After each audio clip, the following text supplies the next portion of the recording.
دا سمینار د هلمند پوهنتون د رئیس شیخ الحدیث و تفسیر مفتی محمد شریف الله ابو احمد لخوا وړاندې شو چې پر مهال د هلمند پوهنتون رهبری او استادانو حضور درلود. نوموړي په خپل وینا کې د مشرتابه مقام نه 40م فرمان تشریح کړ چې په 1488 سپوږمیز کال د 8 میاشتې له 3 نیټه صادر شوی و. په دې فرمان کې ټینګار شوی چې د قصاص حدود او اعدامونو په تنفیذ کې علاوه پر دریګونو محکمو د مشرتابه اجازه هم اخیستل کیږي. د قصاص حدود او د مخالف ډلې د کسانو د وهولو او ټکولو عکسونه او ویډیوګانې بند دي، نه به اخیستل کیږي او نه به خپریږي، ځکه دا کار په شریعت کې هیڅ ډول اصل نه لري. ښاغلي ابو احمد قصاص د بشري ټولنې د ثبات او امنیت لپاره د الله جل جلاله له لوري د انسانانو لپاره د مصلحت یو قانون وبلی. هغه وویل کله چې په ټولنه کې انسان ګناه ته تمایل زیاتوي او یا په داسې ګناهونو مبتلا سي چې له امله د ټولنې ثبات، کورنۍ ژوند او ټولنیز اخلاقو ته ګواښ وي، د دغسې افرادو په اړه شریعت تصمیم لري چې پر همدې اساس یې د حدود او قصاص سلسله تحکیم کړي او دا په اصل کې د بشریت سره خواخوږي ده.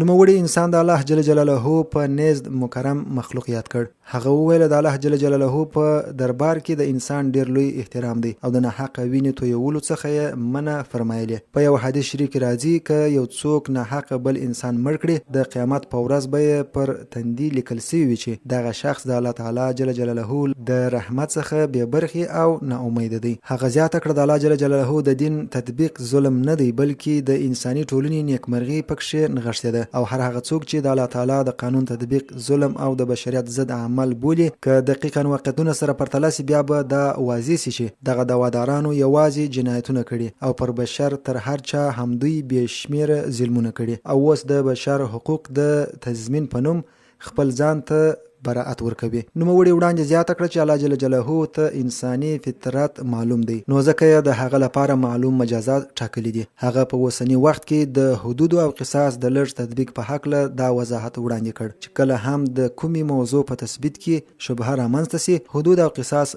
نسي تطبیق کېدی. او په دې هکله یې د امام نووي رحمه الله قول بیان کړ چې هغه ویلي احتیاط د وینو په تویولو او د حد په جاری کولو کې واجب دی. هغه همداراز د جرم تر تثبیت مخکې د تورن سره ظلم کول، د هغوی ویډیوګانې او عکسونه نیول او خپرول ناجایز عملیات کړ او زیاته کړل چې د دې عمل تر سره کوونکي خپل په دغه عمل سره مجرم ګڼل کیږي او د سخت قانوني چلند مستحق دي.